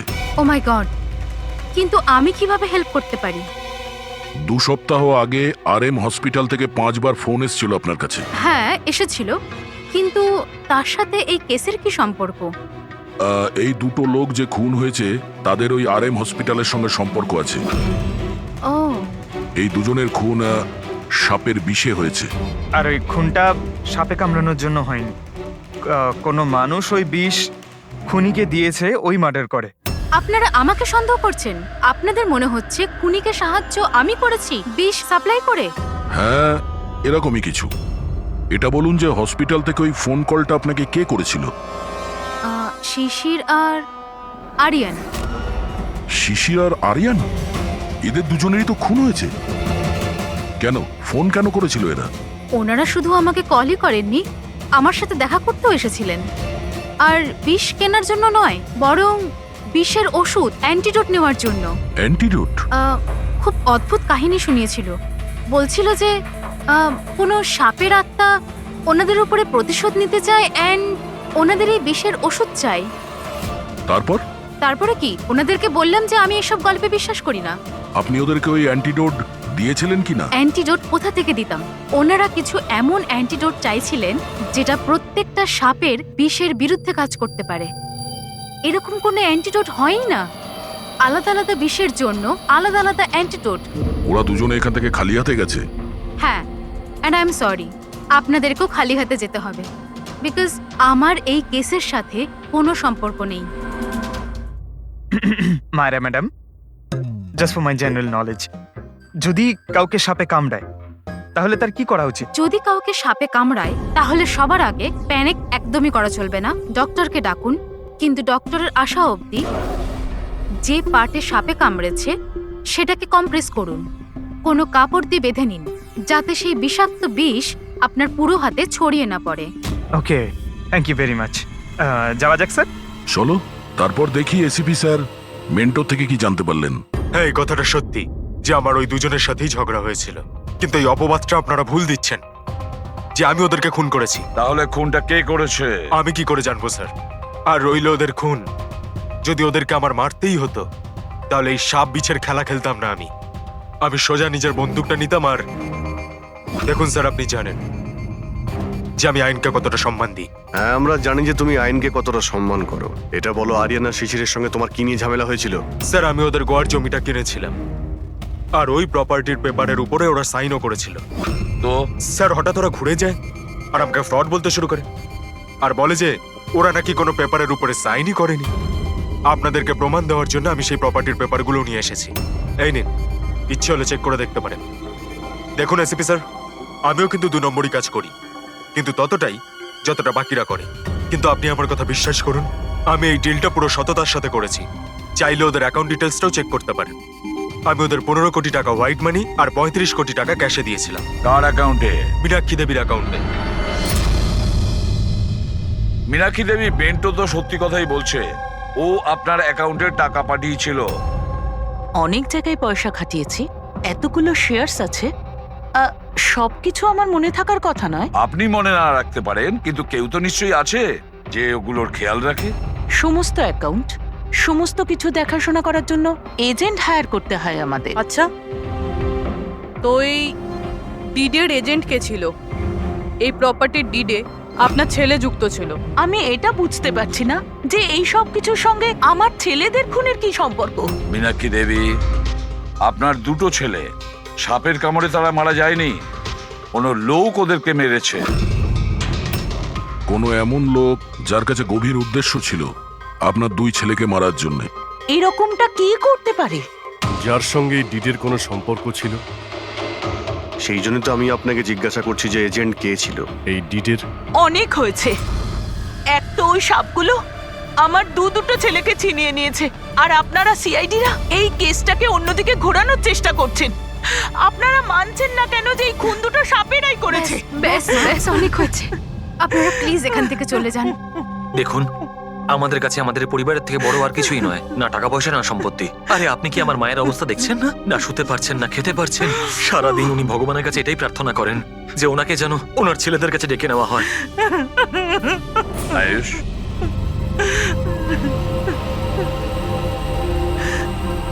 আয়ুষ, তোমার দুই ভাইয়ের মৃত্যু অর্থ সম্পত্তির কারণে হয়নি, কিন্তু যে এগুলো করেছে না, সে তোমাদের পরিবারকে ধ্বংস করতে চায়, আর ওর পরের শিকার হয়তো তুমি। স্যার, সত্যি কি আমার জীবন বিপদের মধ্যে রয়েছে? হ্যাঁ, কিন্তু ভয় পাবে না, এবার আমরা তোমার সঙ্গে রয়েছি ওই সাপের সাথে মোকাবিলা করার জন্য। তোমার দুই দাদার উপরে আক্রমণ রাতে হয়েছিল, তাহলে হয়তো তোমার উপরে আক্রমণ রাতেই হবে।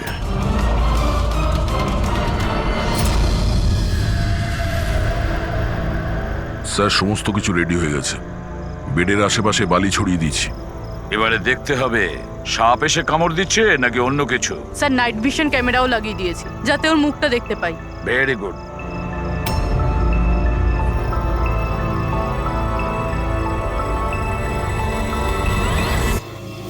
স্যার, স্যার এই দেখুন, কিছু যেন নড়াচড়া করছে। হ্যাঁ, মাই গড, অ্যাটাক হচ্ছে। লেটস গো।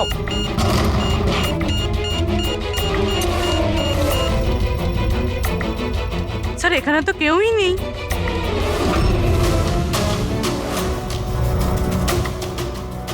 শুধুমাত্র এটা ছাড়া সাপে কামড়ার উদ্যোগ। মাই গড। দেখো ভাই, আমি জানি যে তোমরা কি বলতে চাইছো, কিন্তু প্লিজ আগে আমার কথা শোনো। বস, এইবারে কিন্তু সাপ ছিল না।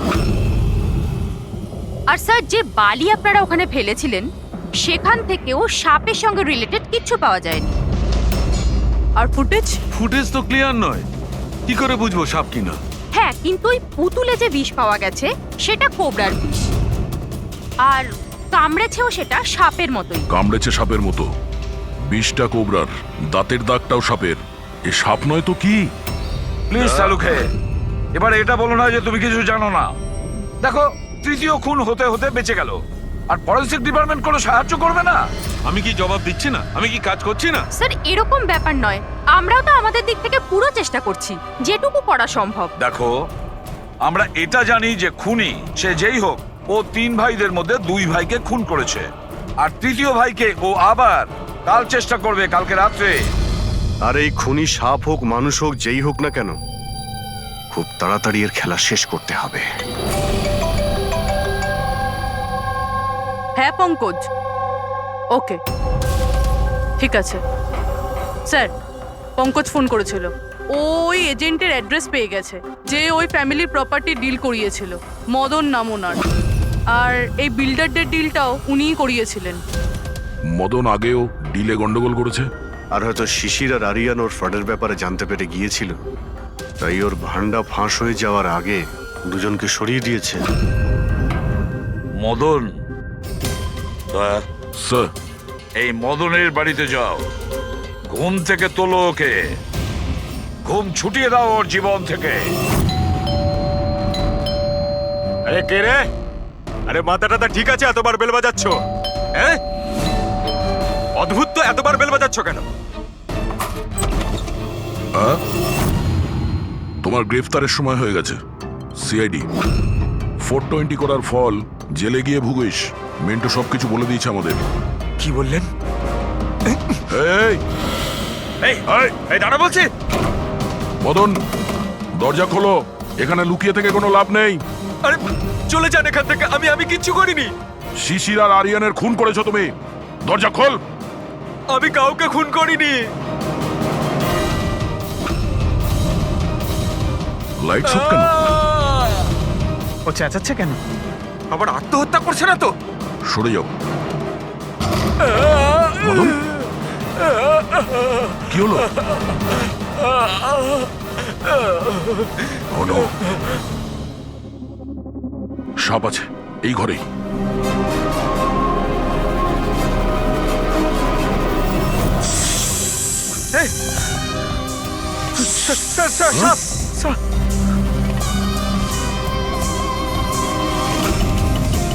কে?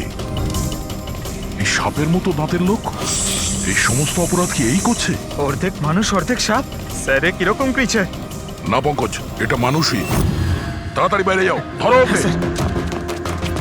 এই দাও এটা। নড়াচড়া করো না, এই বিষটা তোমার হার্টে যেন না পৌঁছয়। স্যার, তার মানে হলো যে লোকটা আমাদের দিকে তাকিয়ে ছিল সেই এটা করেছে। হতে পারে। ফ্রেডি, তাড়াতাড়ি অ্যাম্বুলেন্স ডাকো। দেখো এখানে আশেপাশে কোথাও লাইটের সুইচ আছে কিনা।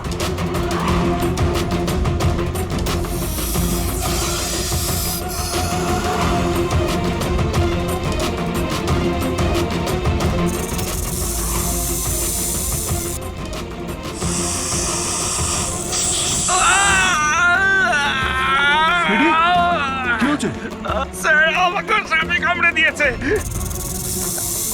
এক মিনিট নড়ো না, নড়ো না, লম্বা লম্বা শ্বাস নাও। অ্যাম্বুলেন্সকে ফোন করেছো না? ওই পালা। এ কি?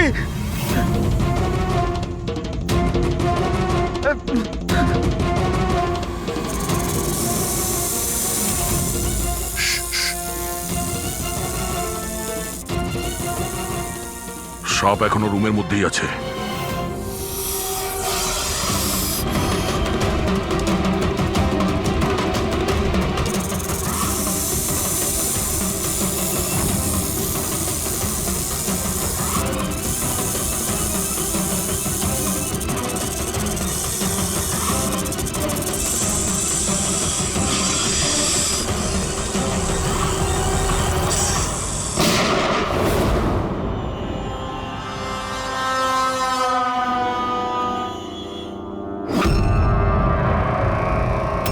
মেটালের টুকরো?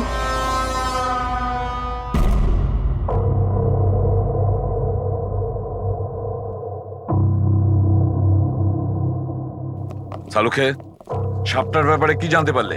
বস, একটুখানি টেস্ট করা বাকি আছে, একটু বাদেই জানা যাবে। ফ্রেডি স্যার এখন কেমন আছেন? ঠিক আছে, ও বিষ বেরিয়ে গেছে। আর এই মদন? ও স্টেবল আছে, একটু শকে আছে, কিছুটা সময় লাগবে ওর নর্মাল হতে। ভাই, একটা কথা তো ঠিক, এই মদন কিন্তু খুনি নয়। হ্যাঁ, খুনি তো অন্য কেউ, কিন্তু তার কোনো না কোনো কানেকশন আছে মদন আর প্রপার্টি ডিলিং এর সঙ্গে। আর ওই সাপের চামড়া যেটা পঙ্কজ পেয়েছিল, সেই খোলসটা বিশেষভাবে বানানো হয়েছে 10টা আলাদা আলাদা সাপের খোলসকে ব্যবহার করে।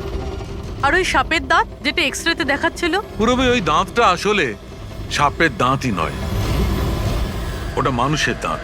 আরে আগে তো আপনি বলেছিলেন যে... আমি বলেছিলাম, কিন্তু তখন আমি জানতাম না একজন মানুষের এরকম বিশেষ ধরনের অসুখ আছে।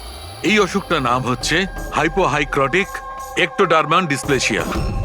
এই রোগে মানুষের নাক, কান, চুল, চামড়া এইসব অদ্ভুতভাবে বিকৃত হয়ে যায়, যেমন এই লোকটার ক্ষেত্রে হয়েছে। তার মানে এই কেসে সাপের কোনো ভূমিকা নেই? না স্যার, এটা খুবই একটা রেয়ার ডিজিজ। সারা বিশ্বে মাত্র 30 থেকে 40 জন আছে যাদের এই রোগটা হয়েছে। আর আমরা হসপিটাল থেকে এরকম একজন লোকের খবর পেয়েছি যার এই অসুখ আছে। অ্যাড্রেস কি এর?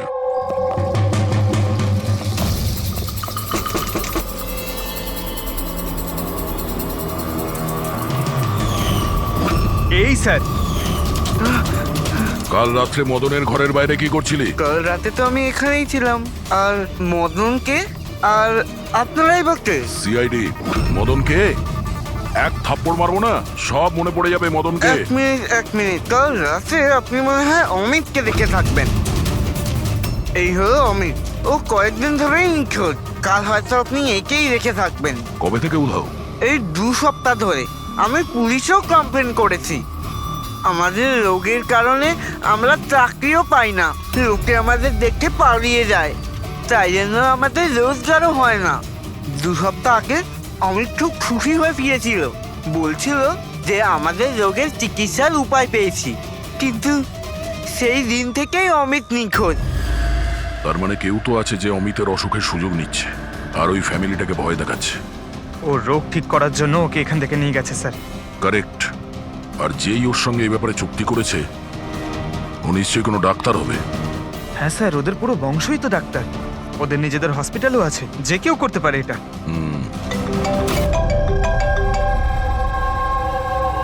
হ্যাঁ ডক্টর। আচ্ছা, দ্যাটস গ্রেট। ঠিক আছে, আমরা পৌঁছচ্ছি। কি হয়েছে স্যার? ডক্টর সালুকের ফোন ছিল, অবশেষে ওই বিষধর সাপটা পাওয়া গেছে। আরে ডক্টর সালুকে, কোথায় ওই সাপটা বলুন না? পঙ্কজ তো সাপের ভয় ভেতরেই আসছে না। সারিকা, সাপ কোথায়? সাপ এখানে আছে।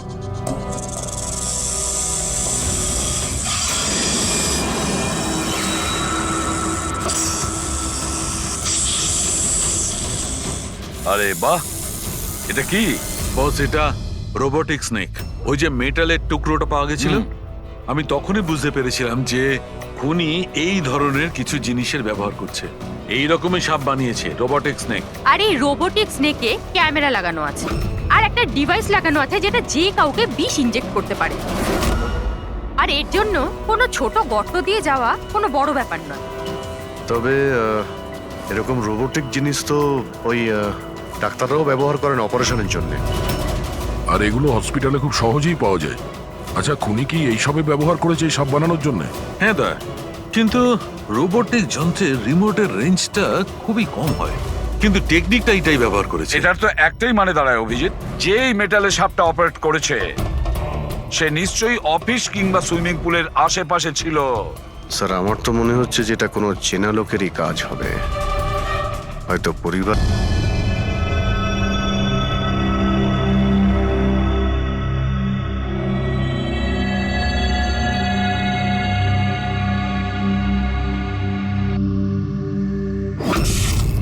আরে কারেন্ট কি করে গেল? হয়তো ফিউজে কোনো প্রবলেম হয়েছে। আমি চেক করছি, সচিন একটু খেয়াল রাখিস।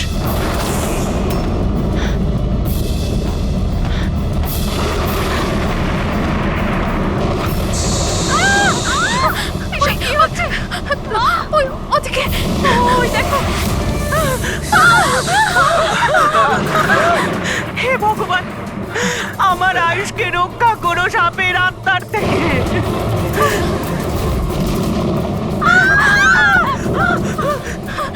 আরে এক্ষুনি দেখা নিচ্ছে না, কোথায় চলে গেল? আরে আমাদের যে কারো কোনো প্লিজ ঘাবড়াবেন না, প্লিজ।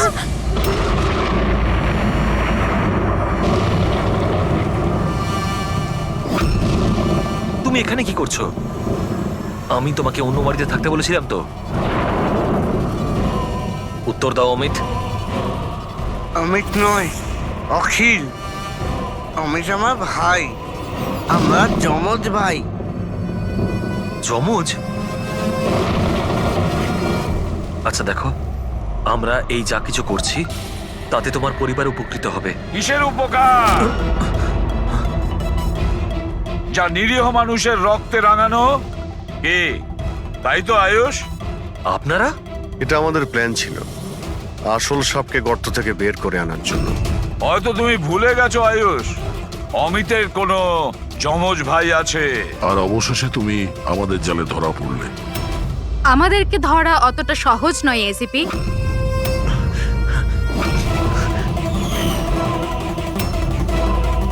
মায়েরা,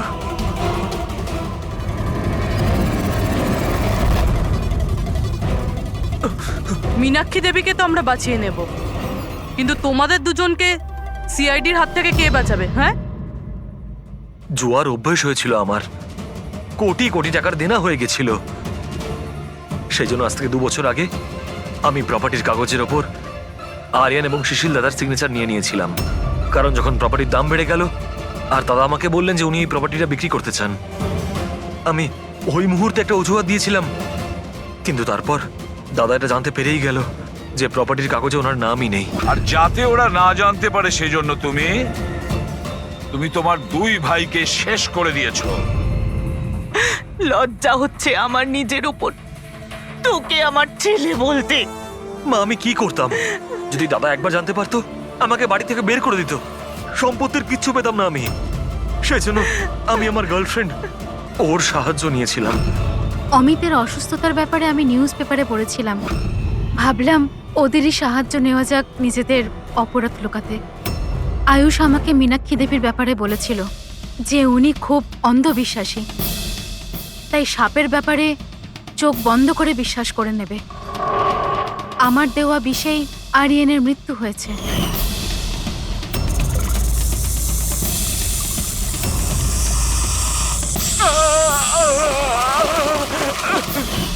শিশিরের মৃত্যুর সময়ও আমি অফিসে লুকিয়ে পড়েছিলাম। সেই গর্ত দিয়েই আমি সাপ পাঠিয়েছিলাম শিশিরকে ছোবল মারার জন্য। অমিতের এ ব্যাপারে কোনো দোষ নেই, ওকে তো আমরা কাউন্সেলিং এ পাঠিয়ে দেবো, একটা নতুন জীবন শুরু করবে। কিন্তু তোমরা দুজন, আয়ুষ আর মায়রা, যে অপরাধের রাস্তায় চলছিলে না, সেই রাস্তা শেষ হয় ফাঁসির দড়িতেই।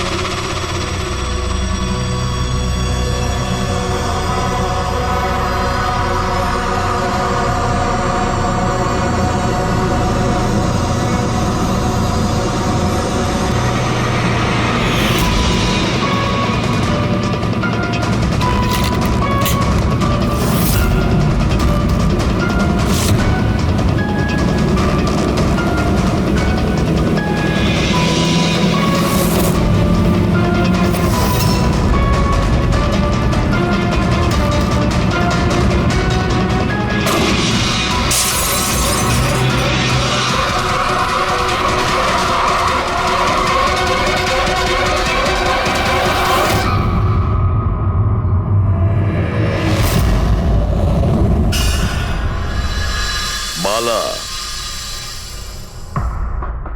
2 দিন বাদে ফ্লাইটে আসছে। ওর দেওয়া প্রতিশ্রুতি ও পালন করছে। হ্যাঁ, কথার দামে রাখতে পারে। আমি চাই যে এই কেসটা আবার ওপেন করা হোক, আর এটা প্রমাণ করা হোক যে এটা আত্মহত্যা নয়, খুন। আর আমি তোমাকে কথা দিচ্ছি এসিপি, যে আমি নিজে পায়ে হেঁটে এসে তোমার কাছে সারেন্ডার করব। ঠিক আছে স্যার, এই বালাকে এয়ারপোর্ট থেকে নিয়ে নিচ্ছি কাস্টাডিতে। না দয়া, বালাকে তার ছেলের শেষকৃত্য সম্পন্ন করতে দাও। বালার কিন্তু আজকে ভীষণ বিপদ। দেখো, আজ পর্যন্ত আমরা রিলেটেড যে কোনো অপরাধীকে ধরেছি, হয় সেই অপরাধী খুন হয়েছে, না হলে সেই অপরাধী সুইসাইড করেছে। যতীন, ও নো, যতীন, যতীন। আর কে কে জড়িত আছে তোমার ওই ব্যবসায়? এর উত্তর আপনি কোনোদিন আমার মুখ থেকে শুনতে পারবেন না এসিপি সাহেব।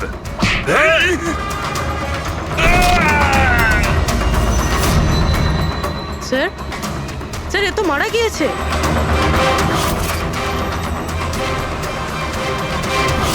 বালা আমাদের কাছে খুবই ইম্পর্টেন্ট, ওর যেন কিছু না হয়।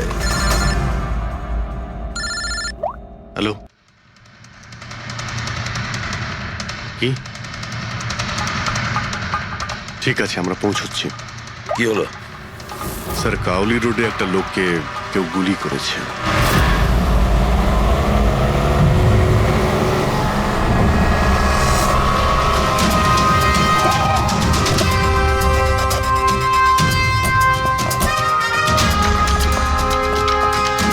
স্যার, মারা যাওয়া ব্যক্তির নাম আকাশ কুমার। ওনার আজকে খুব বড় একটা কন্ট্রাক্ট সাইন করতে যাওয়ার কথা, যার ব্যাপারে অনেকই কথা হচ্ছে। ড্রাইভার আপনি না? হ্যাঁ স্যার। এটা যখন হলো তখন গাড়ি মোশনে ছিল, চলছিল? এই স্যার ধরুন 70-80 স্পিডে চলছিল হয়তো। আর ইনি হলেন আকাশ স্যারের বডিগার্ড। যখন কাঁচ ভাঙার আওয়াজ শুনলেন তখনই উনি আমাকে থামাতে বললেন, আর আমি থেমেও গেলাম স্যার। যখন গুলি চলেছিল আপনি কাউকে দেখেছিলেন? না স্যার, কোথাও কাউকে দেখতে পাইনি।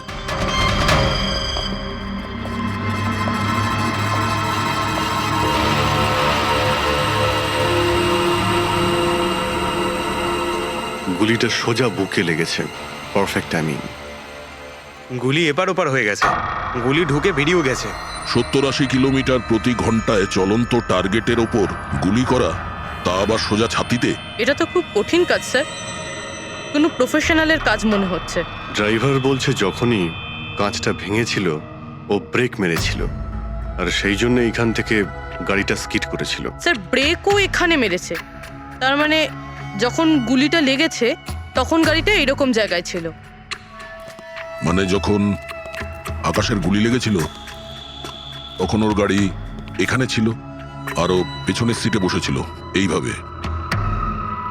স্যার, গাড়ির লেফট সাইডের জানলার কাঁচটা ভাঙা ছিল। তার মানে হলো খুনি গুলি ওই দিক থেকেই চালিয়েছিল নিশ্চয়ই, লেফট সাইড থেকে। যেখান থেকে গুলিটা ঢুকেছিল সেটা একদম সোজাসুজি ঢুকেছে। সেই হিসেব অনুযায়ী গুলিটা ওইখান থেকেই চলেছিল। পেছনে অনেক বড় বড় ঝাড় আছে, হতে পারে ওখানে কোথাও বসেও গুলি চালিয়েছে। ফ্রেডি, তুমি এখানে থাকো, আকাশবাবুর পজিশনটা নাও।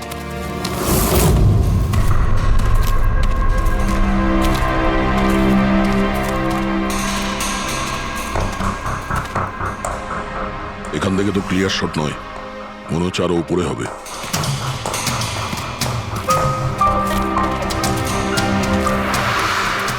আরে কি করছো? সাবধানে। আরে যাচ্ছটা কোথায়? স্যার এই গাছটাতে। আরে এই গাছে তো ডালপালা বলে কিছুই নেই, এখানে উঠবে কি করে? হ্যাঁ স্যার। পঙ্কজ, এখানে চেষ্টা করো, সাবধানে যেও।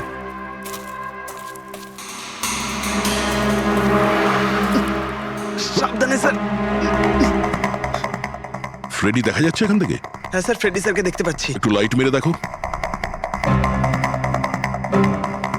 Freddie sir! হ্যাঁ স্যার, আপনি আরে আকাশের পজিশনটা নিন।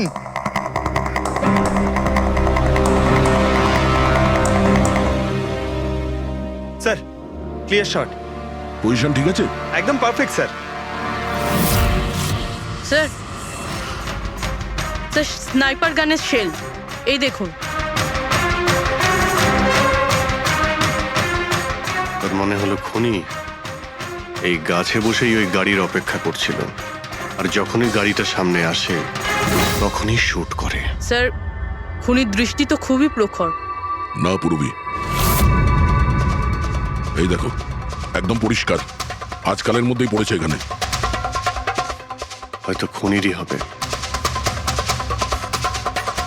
আরে স্যার, স্যার আমি নিচে আসবো? এতক্ষণে কি করবে? নেমে এসো। মনে হচ্ছে খুনি এক্সপার্ট শুটার ঠিকই, কিন্তু মনে হচ্ছে অনেক বছর ধরে এই কাজটা করছে। নিশানা লাগাতে লাগাতে হয়তো চোখ ঝাপসা হয়ে গিয়েছিল, তাই চোখটা পরিষ্কার করার জন্য এটা ব্যবহার করেছে। কি স্যার এটা? ফ্রেশ কন্ট্যাক্ট, চোখের মধ্যে ঢালে এই লুব্রিকেন্ট যাতে দূর পর্যন্ত দেখতে পায়। ফ্রেশ কন্ট্যাক্ট এখন এই জিনিসটাই আমাদের পৌঁছে দেবে খুনি পর্যন্ত। স্যার, হ্যাঁ ফেডরিক, আমরা ওই আই ড্রপের শিশির ব্যাচ নাম্বার ট্র্যাক করে ফেলেছি। তারপরে কি জানতে পারলে? ওই ব্যাচের আই ড্রপ ওখানকার 3টে মেডিকেল স্টোরে সাপ্লাই করা হয়েছিল। মেডিকেল স্টোর থেকে আমরা সেই লিস্টটা পেয়ে গেছি যাদেরকে এই আই ড্রপগুলো বেচা হয়েছিল। গুড স্যার, 45 জনকে বিক্রি করা হয়েছিল, কিন্তু একজন কাস্টমার একটু আলাদা।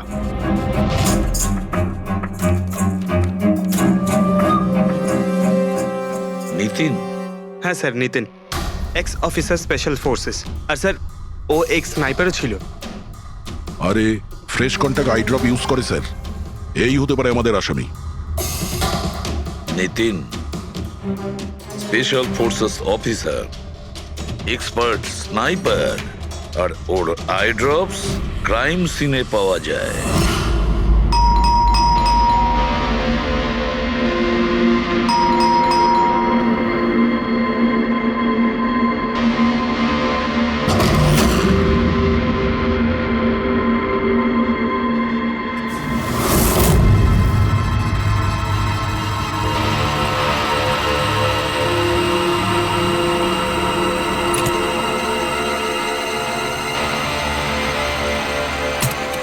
অভিজিৎ,